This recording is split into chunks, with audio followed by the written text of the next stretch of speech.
Salam Kamir, kekaguman ilahi mengarah pada iman dan rahmat. Saudara-saudari yang terkasih, saya membawa sesuatu. Ini simbol peti mati. Kalau Anda mati, nanti akan dibukakan, dimasukkan ke dalam, ditutup, dan tidak bisa berbicara lagi. Tidak bisa protes lagi. Kalau protes pasti membuat orang takut lari semua. Karena orang mati sudah tidak bisa bergerak lagi. Peti mati.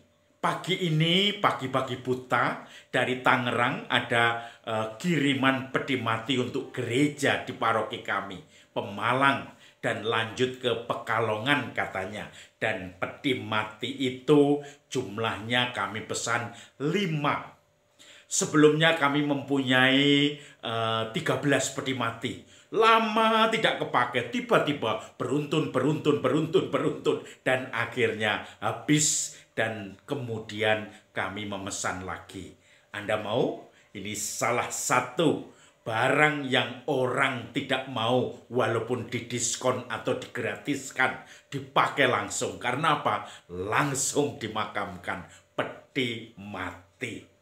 Saudara-saudari yang terkasih, orang pasti mati.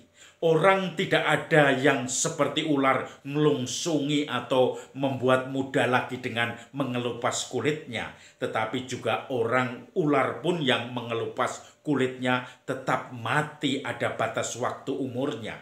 Apalagi kita manusia.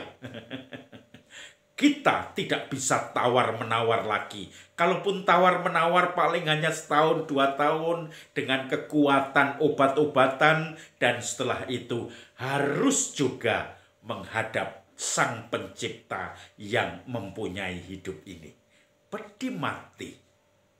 Saudara-saudari yang terkasih, Injil hari ini mengingatkan kita lagi akan kuasa Allah atas kehidupan ini. Dikatakan oleh Yesus, oleh Lukas, ada seorang yang menemui Yesus. Guru, tolong jadilah hakim kami untuk menengahi perselisihan kami, saya bersaudara, tentang warisan kami, supaya saudaraku mau berbagi warisan dengan kami. Lalu Yesus mengatakan, siapa yang mengangkat aku menjadi hakimmu? Saudara-saudari yang terkasih, lalu Yesus memberi perumpamaan tentang orang yang serakah dengan kekayaannya, sehingga warisan pun menjadi bahan rebutan, dan ini menjadi catatan bagi kita semua. Yesus mengatakan, ada seorang kaya, dia kemudian mempunyai kebun yang luas, panenan yang banyak, maka kemudian dia bertanya dalam dirinya, apa yang harus aku perbuat?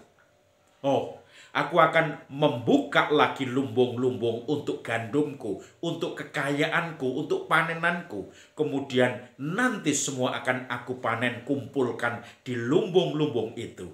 Setelah semua penuh, setelah panen, lalu aku bisa berkata kepada jiwaku, jiwaku, sekarang kau bisa istirahat dengan tenang sebab lumbung-lumbung kekayaan kita sudah melimpah. Tetapi tiba-tiba dia dipanggil Tuhan, jiwanya. Maka kemudian Yesus melanjutkan lagi. Apa gunanya engkau mengumpulkan banyak lumbung-lumbung kekayaan yang bisa dimakan oleh ngengat dan rayap, tetapi dipanggil jiwamu, kemudian kehilangan jiwamu. Apa yang bisa dipakai untuk memperpanjang jiwamu? Saudara-saudari yang terkasih, kita ingat, kekayaan hanya sementara.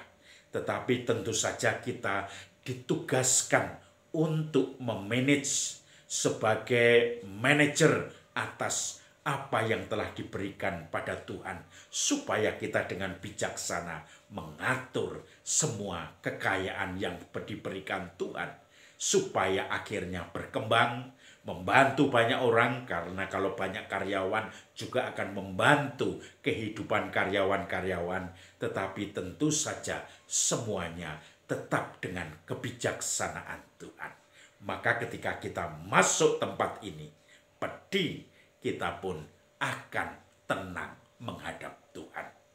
Saudara-saudari yang terkasih, beberapa saat yang lalu saya memakamkan seorang yang masih muda. Bahkan dia seorang pebasket. Dia baru umur 34 tahun. Dia baru saja main basket. Kemudian setelah itu mati secara mendadak. Tuhan memanggilnya karena mungkin serangan jantung. Anak-anaknya masih kecil-kecil dan kemudian tentu saja ini menjadikan shock keluarga. Bahkan ketika dimakamkan pada misa requiem, banyak teman-temannya yang bermain basket itu ikut layat menemani dia. Dan tentu saja semua orang kaget. Kok bisa? Orang yang penuh dengan kesehatan, yang dicek dengan segala tensi, gula darah, kolesterol, dan olahragawan, tiba-tiba menghadap Tuhan. Kita tidak bisa protes pada Tuhan. Tentu saja keluarganya bisa pingsan-pingsan. Saya melihat itu dan banyak menghiburnya.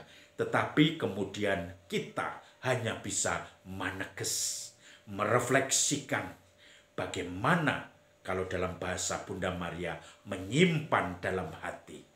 Kenapa Tuhan melakukan ini? Bagaimana Tuhan yang selalu mengingatkan kita untuk menjaga segalanya, untuk bersiap-siap kapanpun hari Tuhan itu datang. Tetapi juga tentu saja untuk menjaga apa yang sudah diberikan Tuhan ini. Kesehatan dan juga tentu saja segala sesuatu yang membuat kita semakin bisa berkarya di hadapan Tuhan dan sesama.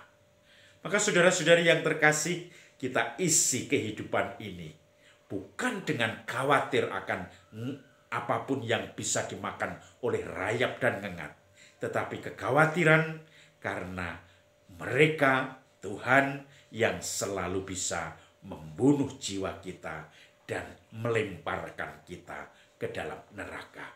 Tetapi kita perlu mengingat kasih Tuhan, kasih-Nya yang mengangkat kita dari comberan, dari keberdosaan menjadi anak Allah.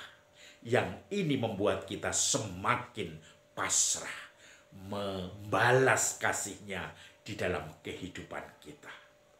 Salam Kamir, kekaguman ilahi mengarah pada iman dan rahmat.